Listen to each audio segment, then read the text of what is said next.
सुप्रभात बच्चों, आज हम पाठ 7 नन्ही कलम से पढ़ेंगे। उससे पहले हम डायरी लेखन के विषय पर चर्चा करते हैं। डायरी लेखन क्या कहलाता है? डायरी लेखन हिंदी साहित्य की एक प्रमुख विधा है। डायरी लिखना एक कला है। दिन भर में हमारे साथ जो भी घटित होता है उसका लेखा जोखा ही हम क्या करते हैं, अपनी डायरी में संकलित करते हैं, अर्थात लिखते हैं। बच्चे यदि डायरी लिखें तो यह उनकी लेखन क्षमता को उभारता है, अर्थात बढ़ाता है, और उनकी स्मरण शक्ति को भी बढ़ावा देता है। आज हम इस पाठ में एक छोटी सी लड़की वर्तिका की डायरी पढ़ेंगे कि उसका पूरा दिन कैसा गुजरा, उसने क्यों नाटक किया, अंत में उसने अपने मम्मी पापा को क्या सच बताया। तो चलिए हम यह पाठ पढ़ते हैं। शुक्रवार 17 अप्रैल 2000। आज हिंदी की अध्यापिका ने हमारी हिंदी की कॉपियां जांचने के लिए मंगवाई थीं। मैं अपनी कॉपी घर पर ही भूल गई थी। दरअसल कल बुआ जी का परिवार हमारे घर आया था। वे लोग रात में देर से गए, इसलिए मैं रात में देर से सो पाई और सुबह भी देर से उठी। सुबह हड़बड़ाहट में, अर्थात घबराहट में, बस्ते में कॉपी रखना भूल गई। हमारी अध्यापिका निहारिका जी कॉपी न लाने पर बहुत गुस्सा होती हैं। मैं डर गई थी कि वे मुझे बहुत डांटेंगी, पर उन्होंने मुझे नहीं डांटा। वे बोली, कल कॉपी जरूर ले आना और आज का काम भी जरूर कर लेना।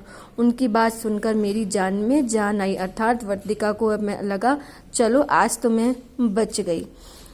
आज मैं विद्यालय से आकर सो गई। 6 बजे उठी और अपनी प्यारी सहेली रीमा के साथ बाहर खेलने चली गई। वर्तिका स्कूल से आई और सो गई। उसके बाद उठ के वो क्या करी, अपनी सहेली के साथ खेलने चली गई। रात में एक बहुत अच्छी फिल्म आ रही थी जिसे देखते देखते 10 बज गए। अब मैं सोने जा रही हूँ। शनिवार 18 अप्रैल, अर्थात अब दूसरा दिन आ गया। आज सुबह जैसे ही मेरी आंख खुली मुझे याद आया कि मैंने हिंदी का गृह कार्य नहीं किया। मैंने सोचा कल तो मुझे डांट नहीं पड़ी, पर आज जरूर पड़ेगी। मैंने सोचा कि आज मैं विद्यालय ही नहीं जाती हूँ। मैंने पेट दर्द का झूठा नाटक किया। मम्मी पापा दोनों छुट्टी लेकर मेरी देखभाल के लिए घर पर ही रुके। उन्हें मेरी वजह से अपना जरूरी काम छोड़ना पड़ा, अर्थात वर्तिका ने क्या किया, अपने पेट दर्द का बहाना बनाया, जिससे उसके मम्मी पापा अपने ऑफिस से छुट्टी लेकर उसकी देखभाल के लिए रुक गए। मुझे बहुत बुरा लग रहा था, वर्तिका को बहुत बुरा लगा। मैं बिस्तर पर लेट कर रोने लगी। वर्तिका क्या कर रही थी, उसे बुरा लगा, इसके कारण वह रोने लगी। घबराए हुए मम्मी पापा मेरे पास आए। मैंने रोते रोते उन्हें सारा सच बता दिया। मैं हैरान थी। मेरे झूठ बोलने पर दोनों ने मुझे कुछ नहीं कहा, बल्कि मुस्कुराते हुए पापा ने कहा, बिटिया मुझे खुशी है कि तुमने सच बोलने की हिम्मत दिखाई। तुम्हें अपने झूठ बोलने पर अफसोस है, अर्थात तुम्हें अपने झूठ बोलने पर दुख है। यह अच्छी बात है। मैंने उन दोनों से वादा किया कि मैं अब कभी झूठ नहीं बोलूंगी।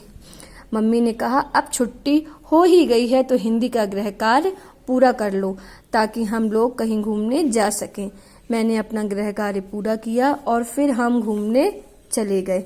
हमने खूब मस्ती की। शाम को मेरी सहेली रीमा की मम्मी में और मेरी मम्मी की किसी बात पर बहस हो गई, अर्थात जो उसकी सहेली थी उसकी और वर्तिका की मम्मी की किसी बात पर झगड़ा हो गया।